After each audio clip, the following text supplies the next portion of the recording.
Hello, students, and welcome. Today, we're going to explore a very interesting topic from our chapter, The Human Eye and the Colorful World. We're going to understand exactly how a simple triangular piece of glass can bend light. You'll see, it's a core concept that helps explain some of the most beautiful things we see in nature. So, here's our plan for today. We'll start with a quick refresher on refraction, just to make sure we're all on the same page. Then, we will properly introduce the star of our show, the glass prism. After that, we'll carefully follow a ray of light on its path through the prism. We'll also learn how to measure the bend, using something called the angle of deviation. And finally, we will see what incredible phenomenon this all leads to. So let's begin with a concept that you have definitely seen before. We'll just revisit the basics of refraction. I'm sure you all remember seeing this, right? When you put a pencil in a glass of water, it looks like it's bent or broken.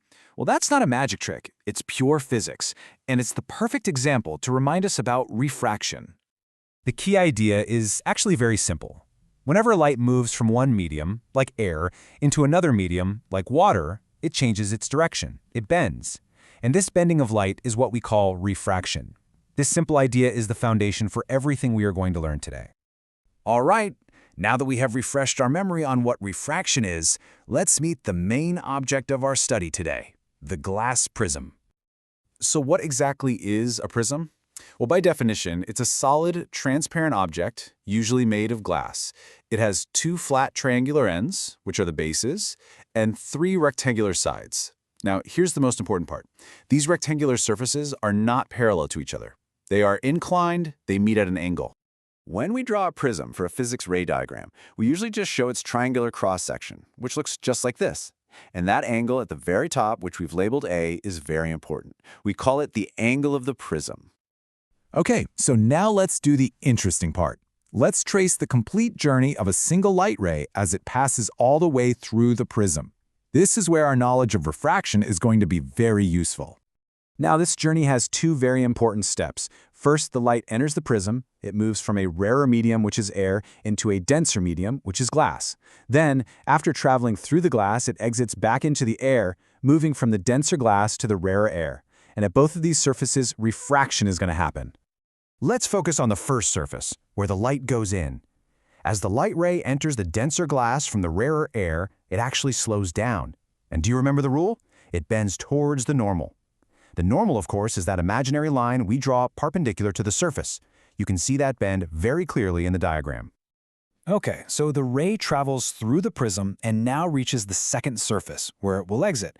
Here, it is going from the denser glass back into the rarer air. So the rule here is the opposite. The light speeds up and it bends away from the normal. The final ray of light that comes out is what we call the emergent ray.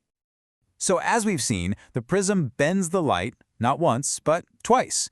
But by how much has the ray's path changed overall?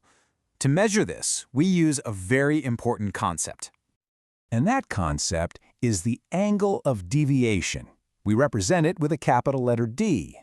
It is simply the angle between the light ray's original path and its final path after it comes out of the prism.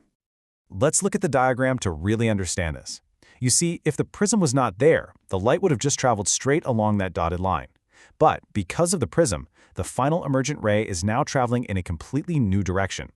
The angle formed between that original path and this final path, that is our angle D. It tells us exactly how much the prism has bent the light. And please notice the direction of this bend. The final emergent ray is always bent downwards. It's bent towards the thickest part of the prism, which is its base. This is a very important characteristic of refraction through a prism.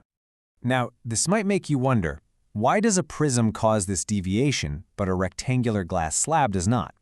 Well, the answer is in the shape. A glass slab has parallel surfaces, so the bend at the first surface is perfectly canceled out by the bend at the second surface. But a prism has inclined surfaces. They are not parallel, so the bends do not cancel out, and this causes a net deviation in the path of light. So we have now carefully tracked the path of a single ray of light through a prism, but this understanding opens the door to an even more exciting and beautiful phenomenon. So, let's ask a question. The light we have been discussing is what we call monochromatic light, meaning light of a single color, like red or green. But what do you think would happen if we take a beam of white light, like the light from the sun, and pass it through the same prism. Will it also just bend? Well, something truly incredible happens. The white light doesn't just bend, it splits apart. It breaks up into a beautiful spectrum of 7 colors, just like you see in a rainbow. This wonderful phenomenon is called dispersion, and that is the beautiful topic that we will explore together next time. Thank you for your attention.